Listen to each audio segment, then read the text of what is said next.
How do I shoot up the quadrant line opposite to my dominant hand? This is a common issue that a lot of new players run into even when they scoot that booty, which we talked about last week, where you play by the one cheek in the seat rule. Despite moving around in their chair, it still feels really awkward to shoot up this line. Even when you move, you're still scrunched up and you can't get that right line or the right power. To fix this, we are going to look at chair positioning, which even if you don't necessarily struggle with this, will help you overall in how you play. So let's get into it. First, move your chair back. This is the tip that's going to help everybody out. There's so many people that play really tucked into the table, and when they go to move, they're bumping the legs, which can interfere with the play, but it's also not very comfortable. So just give yourself enough space that you're actually able to move without bumping into the table. Secondly, and this is where we start addressing this non-dominant side, scoot your chair slightly towards the side opposite to your shooting hand.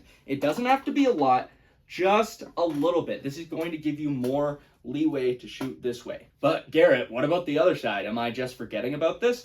Well, when you shoot with your dominant hand that way, this is really, really comfortable. So unless you are moving your chair all the way over to the corner of the table, you should be okay. Again, this is just a slight bump to the left. Finally, we are going to tilt our chair in back towards the center a little bit. So our chair is on a slight angle. This doesn't have to be too much, and this is something that only a few top players do, but again, it just gives you more range to get as far over to this side as possible. In these 3 steps, what we've effectively done is given ourselves more space to take that shot up the non-dominant side. So just make sure when you finally go to shoot, you aren't scrunching in all over again where your elbow's really tilted in like a T-Rex. Try to give yourself a little bit of space. If you need to lean a little bit, that's okay, or lean back, as long as it's relatively comfortable to go up this lane.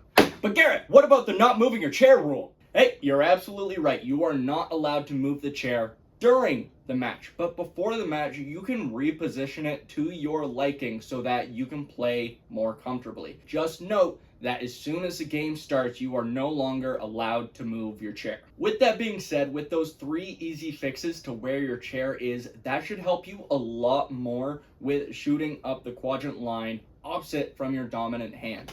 Just make sure that when you're doing all of that, at the end, you aren't scrunching yourself up again. Lean back and give yourself the space you need to take that shot. That's all for this week. In next week's episode, we're going to be circling back a bit because I focused a lot on overpowering shots and didn't touch much at all on underpowering shots. So I'm going to give a few tips and corrections if you're somebody who's constantly coming up short of the piece you're trying to hit, or maybe even the post. So make sure to stay tuned for that. Thank you for watching, and as always, happy flicking.